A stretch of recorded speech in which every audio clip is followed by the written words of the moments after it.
Welcome to Real Estate Coaching Radio, starring award-winning real estate coaches and #1 international best-selling authors, Tim and Julie Harris. This is the #1 daily radio show for realtors looking for a no BS, authentic, real-time coaching experience. What's really working in today's market, how to generate more leads, make more money, and have more time for what you love in your life. And now your hosts, Tim and Julie Harris. 3, 2, 1, and we're back. It is October the 14th. We're picking up where we left off yesterday, the day before, and the day before. Indeed. Where we're talking about your 2022 social media plan. And so where we're picking up today is on letter E. Now, do know that we are including our notes from this series of podcasts on our main website, timandjulieharris.com. So if you guys want to hop over there and listen to the podcast, you can, but also you can download the notes, because sometimes, though we do make these notes available to Spotify, Amazon, iTunes, all the other places we're syndicated, not always do the notes actually get pushed into the podcast feed. And I apologize if I sound funny. I have a cold. So in the interim, make sure that you are going over to timandjulieharris.com and downloading the notes. Now, the other thing is that we have another, the last part of this series is coming tomorrow. And in the last part, we are going to give you the list of the top social networks, and we're going to tell you which ones you could ignore, and we're going to tell you why you could ignore them, and then we're also going to tell you which ones obviously you need to focus on. We're then going to tell you how to build a profile, exactly what essentially your minimum standard should be on these social networking sites, and we're going to do that on the show tomorrow, along with some specific actionable homework. So Julie, because they're not going to want to listen to me suffering through my cold, yes, indeed. Why don't you pick up on letter E? You got it. So a prequel. You have been warned there will be homework tomorrow. So pay attention, take good notes. All right, point number E. Again, we're talking about your social media plan, and this is really important. Improve your communication skills, both in real life and on social. You know, there's been tons of studies showing that the more you use social, the less communicative in real life somebody becomes. So this is something to specifically work on. Now, TED Talks is full of great talks on communication. I think there's like over 50 of them. But I just jotted down 2 of my favorites that I have used in coaching and I think are very valuable. One is called The Art of Paying Attention. If you go to TED Talks and just type in the title, you'll find it. The Art of Paying Attention, as in actually listening, by Wendy MacNaughton. And then the other one that I use all the time is called 10 Ways to Have a Better Conversation by Celeste Headlee. I think she's got a new book coming out about communication post-pandemic, so that's going to be interesting too. And by the way, in both those books and those TED Talks, the recurring theme is learning how to ask great questions. Yes, learning how to ask great questions and listen to the answers and have great follow-up questions. There is an art to that. Which, if you're looking for some motivation for some simple social media posts, questions often make for the best social media posts ever, because then you're inviting them to interact with you, and then you can comment and have a conversation going on, just depending on what your goal is. Which is the point of posting, right? Is to get that conversation going. Also consider, this is a real life thing. Yes, I know, warning. Consider joining ToastMasters so you can improve your speaking skills live. The better you are live, of course, you're going to translate that to social as well. ToastMasters is very interesting because once you commit to that, you're basically forced to speak on a regular basis. And I have had coaching clients do that, and you can definitely tell a difference when they make that commitment and they put themselves on the spot. Next, I wrote down, join multiple networking groups to hone your skills and expand your social media reach to those groups, right? So this is marrying in real life to social. So if you go to meetup.com, you can search for different groups and things to participate in. You can try out different things, but you're expanding your center of influence, and then you fold them into your social media. So your conclusion regarding improving your communication is your #1 skill online and off. Remember, it's impossible to over-communicate. And if you want any proof of that, look at whenever there's conflict in a real estate transaction, it is a breakdown in communication. Somebody thought something was either going to happen or not going to happen and didn't get the information. And when people don't get communication, do they typically go positive or negative? Almost always negative. So communication is clearly your #1 skill. And the way you communicate matters. How frequently and authentically you speak in person and online matters. So again, this is something to concentrate on. But also, Julie, I'm sure you would agree that the communication, the real form of communication is going to get you the fastest and most guaranteed results, if you want to even make it that dominant, is to call somebody. Yes. In fact, nice prequel. The hierarchy of communication is still in person, now augmented by Zoom thanks to COVID. But that kind of almost counts as in person, right? At least it's live. So in person, face-to-face, or Zoom. And then next in the hierarchy is by phone, voice-to-voice. Then text, although remember that can be misconstrued sometimes. But text followed by a phone call is better. And only after that is social media important in your communication drill. Do you remember when we were in Miami, where I probably got this cold? Probably. And probably, definitely. And we were at a younger guy, probably in his 20s, came up to me and he asked, I don't know. Basically, the essence of his question was, I don't know how to communicate with people. Yes. I don't know how to have conversations with them. And so without him knowing, without me giving him an answer, I just basically dropped right into following the Ford script, which you guys have, you hopefully know about. And it's family, occupation, recreation, dreams. And so I acknowledged this question. I said, so I hear what you're saying. You're having a hard time knowing how to have conversations with people you don't already know. Again, this is a plague of somebody who's most of his communication has always been online. And he acknowledged that. And so I just started asking him about his family. How long are you from Miami? How long have you lived here? I don't even remember what I asked him. That's the effing Ford. Right. We started having this conversation about his family, and he just fell right into it. He was so thrilled that somebody was asking him about his family, showing interest in him. And he didn't know what I was doing. He didn't realize I was just sort of coaching him by example. And we were having this long conversation about his family, and then he would talk about this, the other thing, and I'd ask him questions about that. And we then meandered into occupation. I asked how long he'd been into real estate. And then I stopped him and I said, that is how you have conversations with people you don't know. Yes. And then he was stunned and he was like, what? I was just following family, occupation, recreation, dreams. When you want to have a conversation with somebody, it's all about asking them questions, showing sincere interest in what they have to say, and then following that behavioral pattern and that conversational pattern. That is how you're going to get people to not just want to converse with you, but actually really like you. When is the last time anyone came up to any of you and started actually showing sincere interest in any aspect of you, where they're actually asking you questions and then following up with more questions? This is sales 101. It's not even sales 101. It's like sales. Communication. It's sales 1, right? Yes. I mean, if you want people to like you, you got to actually give them a reason to like you. The reason that they're going to like you is because you show interest in them, which is everyone's favorite topic. Yes, exactly, which is part of the reason you even go to social media, is so you get that attention. But the same thing works in real life, right? So remember that the Ford, it's not even a script, it's a memory jogger. That's your friend. You just said something I think that'll help us connect with all of our millennial listeners. So anyone really, but if you post something, a picture or anything, even a comment to somebody's picture, don't you check back on that to see if someone responded to you? So Facebook and all these other social networks, they know that. So if you post a picture and then somebody posts a comment or even an emoji, they're going to message you and say, Bob Smith mentioned, or, you guys know what I'm talking about. Well, if you comment on a comment, then and someone comments on your comment or reacts to it, they're also going to let you know, because they know that you're addicted to getting the recognition from people acknowledging the fact that what you just said has some relevance to what they're thinking. Now, that is essentially an amplification, a digital amplification of what we're talking about as far as showing interest in people and learning how to have real conversations with people. You guys see how this is all basically the same? The social networks, all they're doing is they're essentially modeling out real human, personal, one-on-one conversations. Yes, the reason that it's weird is that when you do those things on social, you go on to the next post or you go into your next thing and then you circle back. Yeah. They get nervous when it's face-to-face for real because you don't have that delay. So this is something that, again, I say, Ford is your friend. So get really good at it. It's easy to practice just in your day-to-day life, family, occupation, recreation, dreams. That's the topical outline, but you're asking questions under each of those categories.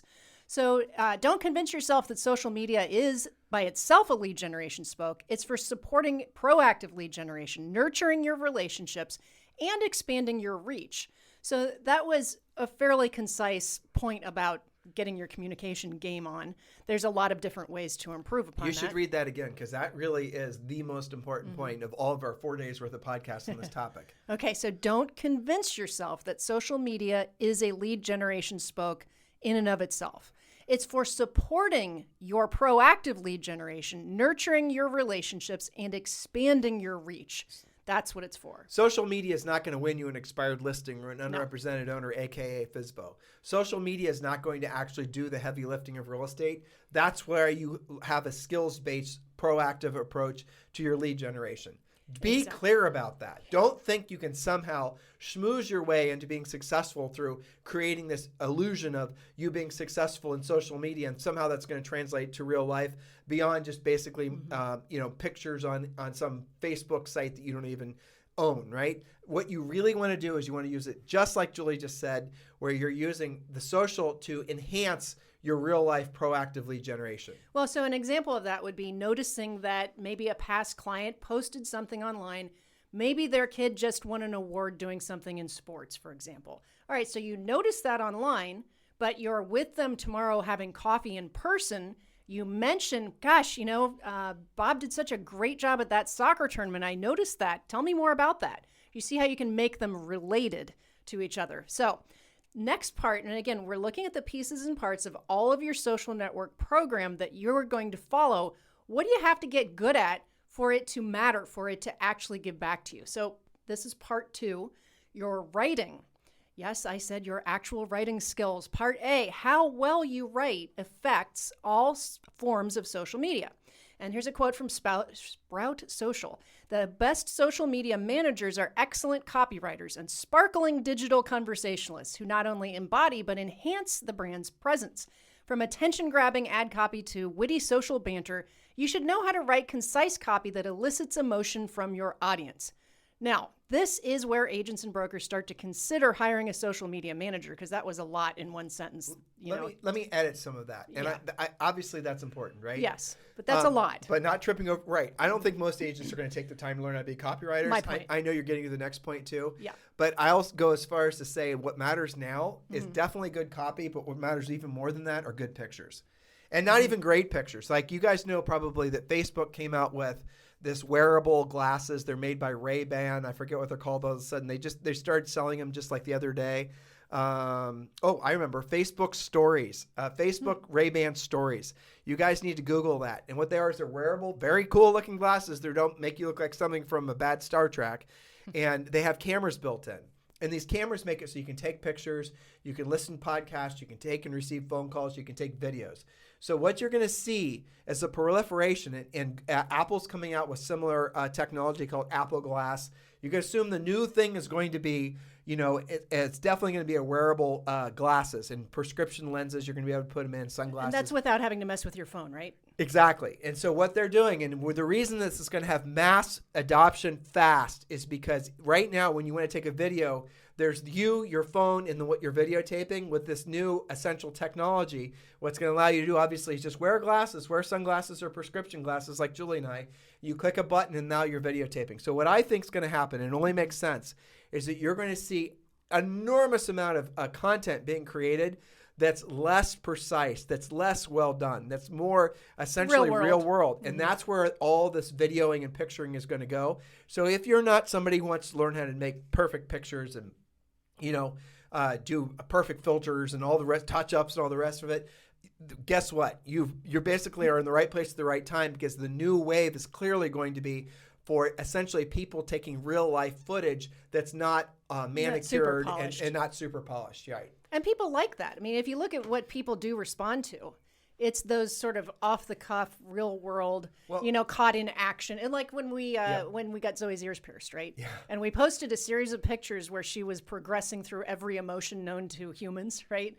So excitement, fear, being proud of herself, crying, and then walking away with a smile. That got a lot of reaction, right? Because a lot of people could relate to that. You know what? We need to make that into a pop art picture and put it and make it a Christmas present, and just put it in a big long sequential series of pictures. That would be hilarious.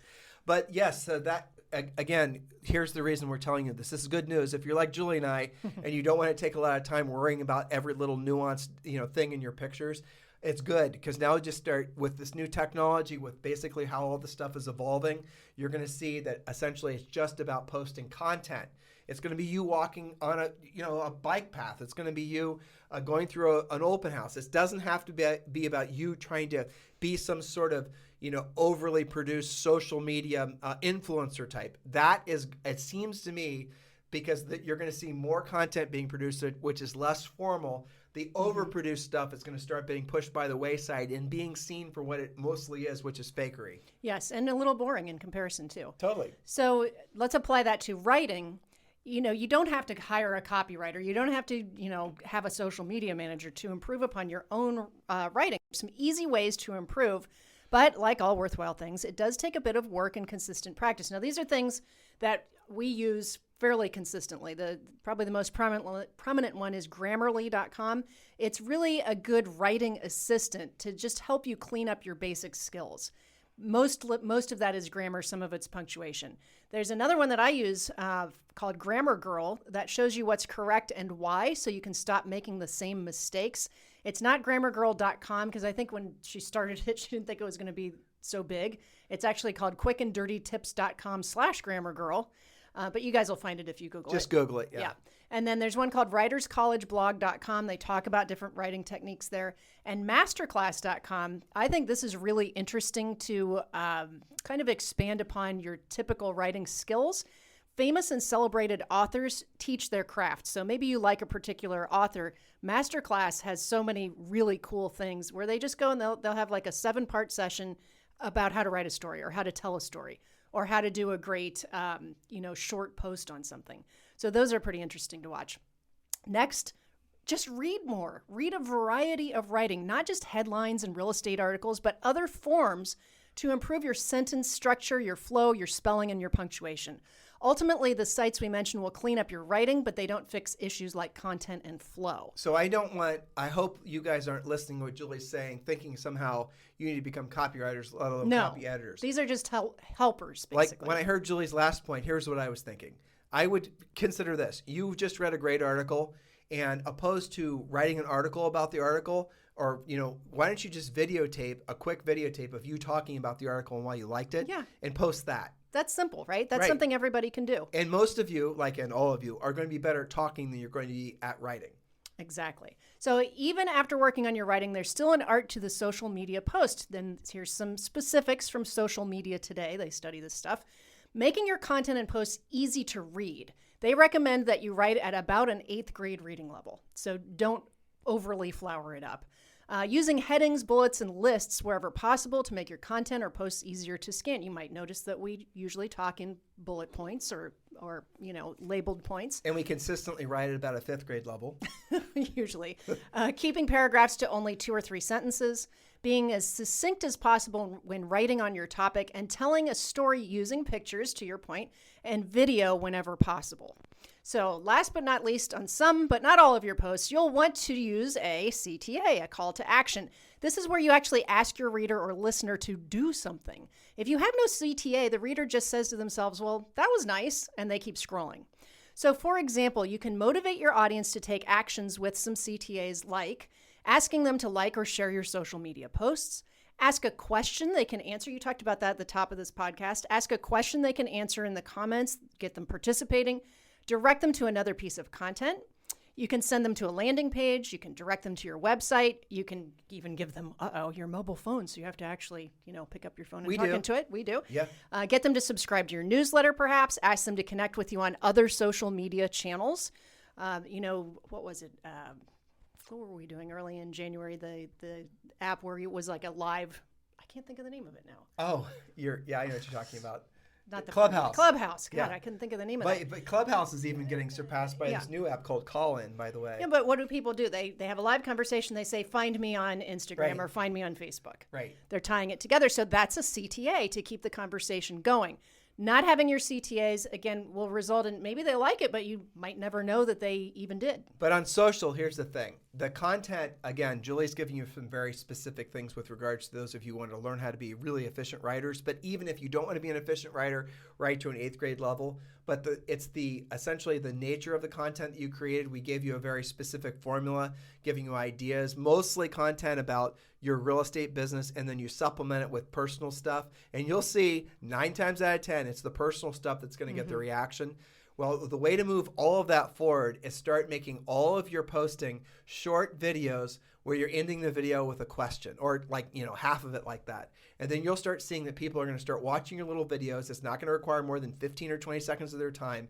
And you ask a question at the end, something funny if you have that skill set, and then you're going to start getting people to engage. And when they engage, you have to engage back. That's the hard part. So if they say, even if it's just a silly little emoji, a little heart emoji, you want to thank them for that. You want to constantly keep that conversation going.